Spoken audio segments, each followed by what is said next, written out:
దేవుడు నీకు ఒక వాగ్దానం ఇచ్చాక, దేవుడు నీకు ఒక కార్యం చేస్తానని నీతో మాట్లాడాక దాని నెరవేర్పుకి కొంచెం సమయం ఉంటుంది. ఈ గ్యాప్లో, ఈ ప్రయాణంలో నువ్వు బలహీనం అవ్వకూడదు. ఈ ప్రయాణంలో నువ్వు ఆత్మీయతలో నుంచి విరిగిపోకూడదు. ఈ ప్రయాణంలో నువ్వు ప్రార్థనలో తగ్గిపోకూడదు. నువ్వు విశ్వాసంలో చల్లారిపోకూడదు. ఈ ప్రయాణంలో నీ నిరీక్షణ ఎండిపోకూడదు. నమ్ముతూ ప్రయాణించాలి.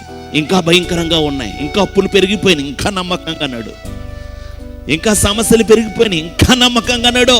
ఇంకా శోధనలు ఎక్కువగా ఉన్నాయి, ఇంకా నిరీక్షణతో నడు.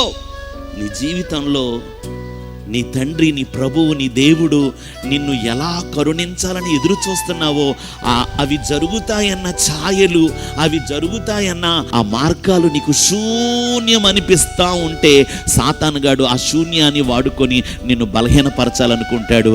దేవుడు అదే శూన్యంలో ఒక నూతన సృష్టి చేయాలనుకుంటాడు.